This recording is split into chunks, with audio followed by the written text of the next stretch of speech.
તો આ જે વાજની શિલા છે એને તમે આમ ટકોરા મારો ને એવો સરસ અવાજ આવે. સિંદૂરી શિલા છે, કાજળી શિલા છે, ઐરાવત હાથીના પગલાં છે. તમે વ્રજમાં કે ગિરિરાજજીમાં જ્યાં જાઓ ત્યાં ઠાકોરજીની લીલા ચારે બાજુ પથરાય, પણ તમે આ બધે ક્યાંય જતા નથી. દર વખતે હા, વલ્લભના ચારીજી ભરોજ વલ્લભ છે તો હું ને તમે છીએ, કારણ કે આ બધાને ઉજાગર કરવાવાળા કોણ છે? મારો વલ્લભ. આ બધા સ્થળોને ઉજાગર કર્યું હોય તો વલ્લભે. તો વલ્લભે આપણા માટે આ બધું કર્યું તો આપણે ત્યાં તો જતા નથી. તો જ્યારે જાઓ ત્યારે એક બે નવા સ્થળે જઈને આવો. આન્યોરના પાથો ગુજરી પાસેથી માગીને શ્રીનાથજીએ દહીં ભાત આરોગેલા. પાથો ગુજરીના દહીં ભાત, આ બધી વાર્તા બધા જાણે છે, એટલે હું નથી કહેતી. એના દહીં ભાત માગીને ઠાકોરજી આરોગેલા. એના ભાવથી આપણે ઠાકોરજીને દહીં ભાત ધરીએ છીએ. શંખનાદ થતા એઠા હાથે મંદિર પધાર્યા. અરોગતા હતા અને શંખનાદ થયો તો એઠા હાથે પધાર્યા. ગુસાઈજીએ પૂછ્યું. પ્રભુએ પાથોની વાત કહી. ત્યારથી પાથો માટે આરોગવાની મંદિરમાં છૂટ આપી દીધી. ત્યારથી કુંવારામાં ગુસાઈજીએ દહીં ભાત રાખ્યા. ઠાકોરજી એ માગીને પાથો ગુજરી પાસે દહીં ભાત માગ્યા. એ તો લઈને જાતી હતી. કુંભદાસને કહ્યું, કુંભના રોક કે રખ, વાકો દહીં ભાત અરોગનો હે. કુંભદાસ કે ના હો, માલ તમે ખાઓ ને મારે ખાવાનો, આ હું તો આઈ લો. એ કે જા, કાલથી રમવા નહીં આવું તારી યાર. બ્લેકમેલ, પ્રેમનો બ્લેકમેલ હો મારા વાલા. કુંભદાસ કે બધુંય રહેવાય, આપણા વિના ના રહેવાય. બોલાવી, વાતોએ વળગાડી અને દહીં ભાત ખાધા. ટકોરો પડ્યો તો એઠા હાથે દોડ્યા. ગુસાઈજી પૂછ્યું, બાવા કોના ઉપર આટલી બધી કૃપા કરી? વાર્તા લાંબી છે પણ બધા જાણે છે એટલે નથી કહેતી. કોના ઉપર આટલી બધી કૃપા કરી? પાથો ગુજરીને મોકો દહીં ભાત ખिलायो. और इतनो बढ़िया काकाजी. તો ગુસાઈજીએ પાથો ગુજરીના ભાવથી આજની તારીખમાં કુંવારામાં દહીં ભાત આવે છે. પુષ્ટિ માર્ગનું આ તો પ્રમાણ છે. ભક્તોને જે આગળ કરે ભગવાન એ પુષ્ટિ, અને ભગવાન આગળ થાય એ મર્યાદા.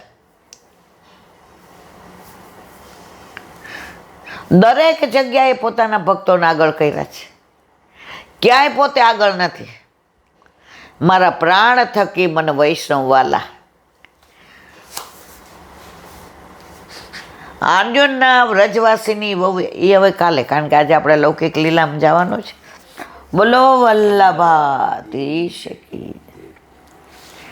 હરિરાયજી વાંગ મુક્તાવલી.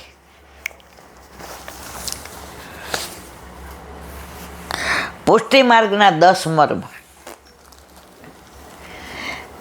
કયા? દ્વારકેશી કૃત આસરો એક શ્રી વલ્લભાધીશ કો, માનસી રીત કી મુખ્ય સેવા વ્યસન. એમાં 8 સુધી આપણે જોઈ ગયા. આજે 9મું, પલના આજ્ઞા ટરે. હવે આગળ નવમમ વાક્ય માત્રે કનિષ્ઠતા હય વિચારણયાત યતો વાક પ્રવૃત્તસ્તુ સાધનમ વાપ્ય સાધનમ વિપરીતમ ચ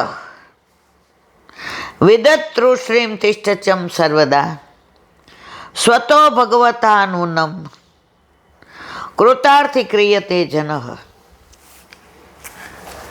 હરિરાયજી અહીંયા 9મો મર્મ પલના આજ્ઞા ટરે એનું વિશેષ રીતે વિવરણ કરે. 9મું મર્મ ભગવત માત્રમાં નિષ્ઠા છે. કોઈ પણ પ્રકારનો વિચાર કર્યા વિના પ્રભુની જે કંઈ આજ્ઞા થાય તેમાં તત્પર રહેવું. સેવા કૃતિ ગુરુરાજ્ઞા બાદનમ વાહરિચ્છયા. પ્રભુ જે આજ્ઞા કરે. આજે રાજભોગ આરોગીને આવ્યા હતા ગિરાજી પર, દોડતા દોડતા આવીને કુંભદાસના ગોદમાં બેસી ગયા. કુંભના મોકો બડી ભૂખ લગી. અરે મારા વાલા, હજી તો રાજભોગની આરતી હમણાં થઈ. કાકાજી અરોગાવ્યું નથી બરાબર. મેરે કાકાજી કો નામ મત દઈયો. मेरे काका जी ने तो बराबर अरोगायो, लेकिन दौड़ के आया न कुंभना तो भूख लग गई. કુંભદાસી કે મારે તો જે છે એ ખવડાવવા એવું નથી. 2000ની રોટી છે કોરી અને પાણીમાં વઘારેલું ટેટીનું શાક છે. મારો પ્રભુ તો માખણથી વધુ કોમળ, ફૂલથી વધુ કોમળ. એના ખવડાવાય ના. मैंने तो प्रसाद ले लिया ध्वजा को देख के. नहीं कोबरा मोको बड़ी भूख लगी, खबर હતી જ છે, પણ પ્રભુના તત્સુખનો વિચાર. ગોદમાં બેસી ગયા. આમ કરતાં કરતાં હાથ આમ કરીને પાછળ જોયું તો કુંભદાસીનું ભાથું હતું. કુંભના જૂઠ બોલે ક્યાં, એ રહ્યો તેરો. કુંભદાસી મારા વાલા, આપને અરોગાવાય એવું નથી. સામે બેસી ગયા. આમ કુંભના મોકો ખીલા, મોકો अपन हाथ से खानो अच्छो नहीं लगे. यशोदा माँ खिलावे, नहीं तो विठ्ठलनाथजी काकाजी. भोग सिंगार मैया सुन मोको श्री, विठ्ठलनाथ के हाथ को भावे. नीके निवाय सिंगार करत है, आछी रुचि सुमोही पाग बंधावे. ताते सदाय उहाई रहत हो, तू डरी माखन दूध छिपावे. चित्त स्वामी गिरिधर न श्री विठ्ठल, निरखी नयन ત્રય તાપ નસાવે. કુંભદાસ શું કરે હવે? આમ બધા વાળે મોઢું ખોલ્યું, અરોગાવા માંડ્યા. એટલો જીવ બળે. 2 રોટી આરોગીને જોયું કે હવે 2 જ છે, મારો કુંભનો ભૂખો રહેશે. કુંભદાસને એક જ મનોરથ હતો કે પ્રભુના હાથે પ્રભુનું અધરામૃત હું. પ્રભુ તો અંતર્યામી અને સખ્ય ભાવ. એનો મનોરથ પૂરો કર્યો.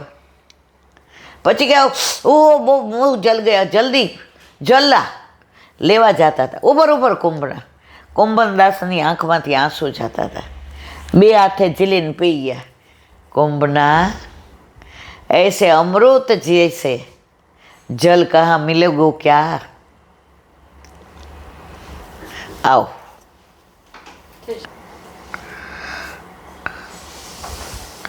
તો ભક્તનાય મનોરથ પૂરા કર્યા અને બતાવ્યું કે હું 56 ભોગ જ આરોગું છું એવું નથી. હું ભક્તના ભાવથી ને કોરી રોટલી આરોગું છું. તો અહીંયા કે છે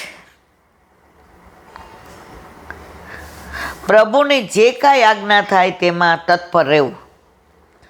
આજ્ઞા થાય કુંભના અરોગાવી દીધું. ગમે તેવી વિપરીતતા જણાતી હોય તો પણ પ્રભુ જે કરે છે તે મારા માટે સારું જ કરે છે. ઘણીવાર આપણને એવું થાય, આજે મચ્છર દેખાય છે બહુ, ઘણીવાર આપણને એવું થાય કે અરે આવું કેમ કર્યું પ્રભુએ. પણ જ્યારે એનું પરિણામ આવે ને ત્યારે એમ થાય પ્રભુએ મારા હિતનું કર્યું. આજે જ એક સરસ વાંચ્યું. ગૂગલ આપણે જ્યાં જવું હોય ત્યાં લઈ જાય છે. ગૂગલ આપણે જ્યાં જવું હોય ત્યાં લઈ જાય છે. અને ગીતા આપણે જ્યાં જવું જોઈએ ત્યાં લઈ જાય છે. ગીતાજી આપણે જ્યાં જવું જોઈએ ત્યાં લઈ જાય છે. તો ઠાકોરજીને આપણા હિતની ખબર છે. આપણે આપણા અહિતનું માગીએ તો ઠાકોરજી નથી આપતા મારા વાલા, પણ હિતનું માગીએ તો માગવાની જરૂર નથી, એ દેવાનો જ છે. માગવું ક્યારે પડે? જ્યારે પ્રભુ આપણને હિતનું ના આપે ત્યારે, અને આપણે પરાણે માગીએ, પણ પ્રભુ છે ને આપણો હિતેચ્છુ છે. તમે ગમે એટલી માનતા કરો, ગમે એટલું કરો, પ્રભુ ના જ આપે તમને.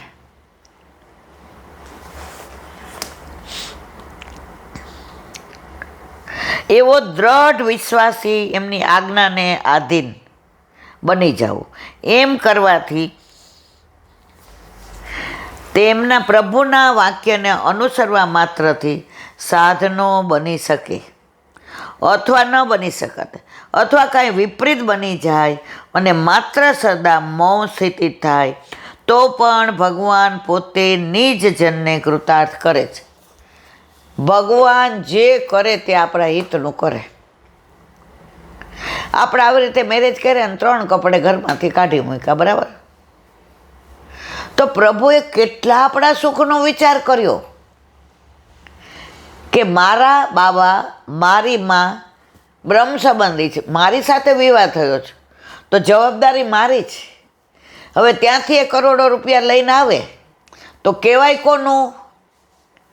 ના, મારી મા ને મારા બાબાને બધું મારી જવાબદારી. તો આજે એક રૂમમાં 40 ભાડે રહેતા હતા, એમાંથી ક્યાંથી ક્યાં પહોંચાડ્યા? તો જ્યારે કાઢી મૂક્યા ત્યારે આપણને કેટલું ખરાબ લાગતું હતું. અરે આપણે આટલા ભણેલા, આટલા હોશિયાર, આપણે આવામાં રહેવાનું, આપણે આવી રીતે જીવવાનું. પણ એ પ્રભુએ એવી લીલા કરી કે પછી તું કોઈની નહીં, તો ફક્ત મારી. હવે આમાં કોણ કે આપણને કે આમાં એક ચમચી આપણી છે? એનું કારણ છે, મારા ઘરે બિરાજતો મારો ઠાકોરજી મારા હિતનું કરે, એવું કોઈના હિતનું કરે નહીં. બોલો વલ્લભાઈ. દયારામભાઈના ચંદ્રાવલા. અત્યારે આપણે 8મું ચંદ્રાવળું ચાલે છે. જુઓ સ્વભાવ શ્રી કૃષ્ણનો, જનના અવગુણ પણ ગુણ જાણે. અવળું પડે અન્ય દેવને, સામું દુઃખ દે શત્રુ પ્રમાણે. પ્રમાણ નહીં ફળ દે તો પણ જાય, હરિનું આપ્યું કદી નાશ ન થાય. આ ઠાકોરજીએ બધું આપ્યું છે, આપણે ચિંતા છે?